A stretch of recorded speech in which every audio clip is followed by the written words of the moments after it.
Hey guys, Assalamualaikum. It's me Nina and welcome back to Nina Story. Untuk kes yang Nina nak cerita kejap lagi adalah antara kes yang paling famous. Walaupun kes ni dah pun berlalu selama 68 tahun tapi tak pernah pun selesai. Polis belum lagi menjumpai motif kenapa atuk dan nenek ni kena bunuh. Dan yang paling gila tu kan, yang bunuh dorang ni adalah anak dorang sendiri. Part yang paling gila tu kan, jasad dorang ni telah dipotong-potong dan kemudian telah disimpan di dalam peti ais. Jadi macam biasa, sebelum Nina mulakan cerita, apa kata korang subscribe dulu di bawah sebagai tanda korang support channel Nina. And so without wasting any time, let's get started.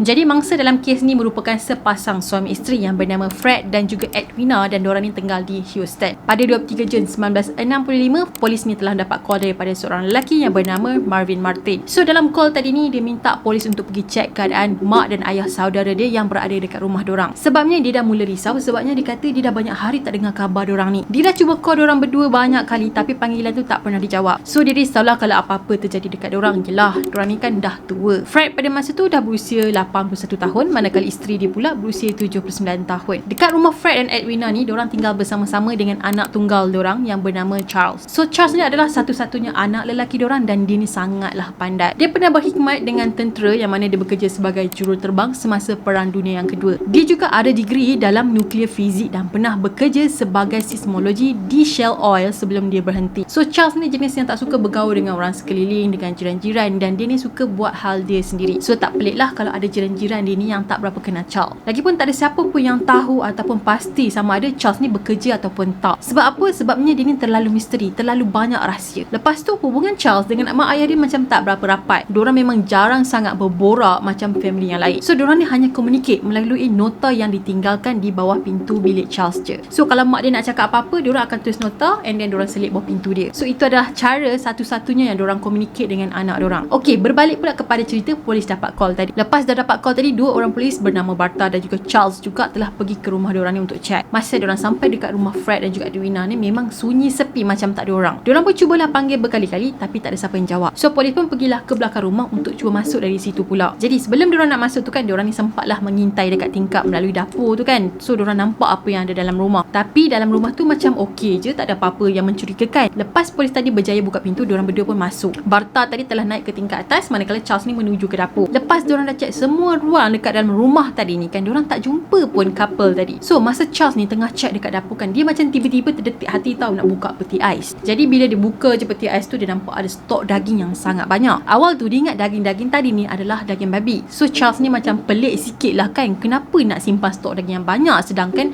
Fred dengan Edwina ni tak ada kat rumah. Tak pasal-pasal nanti daging ni semua rosak, tak boleh nak makan. Bila dia nak tutup je pintu ais tu kan, tiba-tiba dia terpandang sesuatu dekat bawah laci sayur. Benda ni lah yang membuatkan dia terkejut gila. Korang nak tahu tak apa yang dia nampak? Dia nampak ada satu kepala manusia, iaitu kepala seorang perempuan di bawah laci sayur tadi. So dia pun tutuplah pintu peti ais tadi and then dia buka balik. Sebab dia ingat benda yang dia nampak tadi tu khayalan dia je. Tapi bila dia buka je pintu tu, sah, memang ada kepala orang dekat situ. Ini bukan mimpi lagi, ini reality. Lepas tu dia dengan Barta pun check lah barang-barang yang lain kan. Akhirnya diorang terjumpa kepala si Fred ni pula berada dalam tong sampah. So apa lagi, kes ni memang kes gila lah, kes bunuh. Jadi diorang berdua pun cepat-cepat call balai untuk datang ke situ. Bila pegawai dah sampai dekat sana, diorang telah mengesahkan yang daging banyak-banyak tadi tu kan bukanlah daging babi, tapi daging tu adalah milik Fred dan juga isteri dia Edwina. Badan diorang ni kan telah dipotong dengan sempurna, tak hancur langsung. Badan diorang dipotong dengan teliti dan kemudian telah disimpan di dalam peti ais. Berdasarkan cara badan diorang ni telah dipotongkan, si pelakon ni memang ambil masa yang agak lama dan dia sedar apa yang dia tengah buat pada masa tu. Kiranya orang yang buat ni adalah seorang yang psycho dan waras pada hari kejadian. Hasil bedah siasat menunjukkan yang sepasang suami isteri telah meninggal pada 20 Jun, iaitu pada hari bapa. Edwina meninggal disebabkan kepala dia kena tembak, manakala Fred pula kena pukul dengan tukul sampai dia mati. Bukan tu je, mata si Fred ni kena korek keluar dan dia punya kemaluan telah dipotong. Masa polis sampai awal-awal dekat rumah diorang ni kan, dalam rumah tu bersih dan kemas. Cumanya dekat bilik air je masih ada darah. So dipercayai dekat bilik air ni lah jasad Fred dan juga Edwina telah dilapah. Selain dekat bilik air yang ada darah, dekat lubang pintu bilik Charles pun ada kesan darah juga. So bila polis masuk ke dalam bilik Charles ni kan, diorang terjumpa ada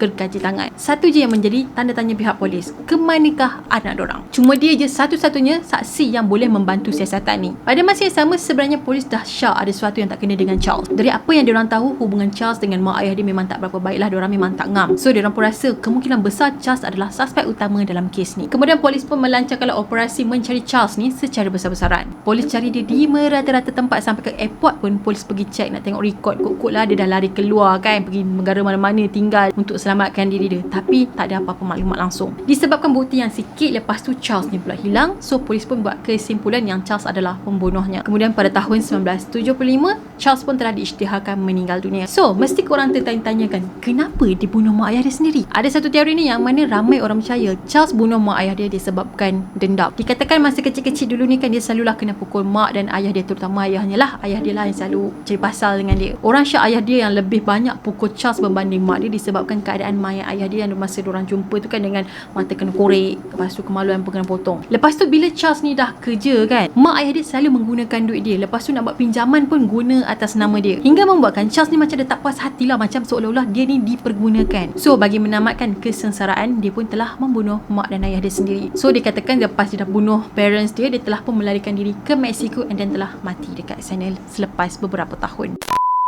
Jadi guys, Nina nak tahu pula pendapat korang macam mana. Adakah korang percaya memang Charles ni yang buat? Tapi tak mustahil jugalah kan. Mungkin dia dah berdendam lama gila dengan mak ayah dia kan. Sebabnya hubungan dia dengan mak ayah dia pun tak berapa baik. Lepas tu dia pula menghilang selepas mak dan ayah dia mati. So tak mustahil dia adalah dalang sebaliknya. And that's it for today. Dan Nina harap korang suka dengan video Nina kongsikan sebentar tadi. Dan kepada korang yang belum lagi subscribe channel Nina, apa kata korang subscribe dulu di bawah. At least Nina upload video-video baru, tak adalah korang terlepaskan. Dan jangan lupa juga untuk follow Nina di TikTok dan juga Instagram. Kita akan jumpa lagi next video. Bye bye. Assalamualaikum.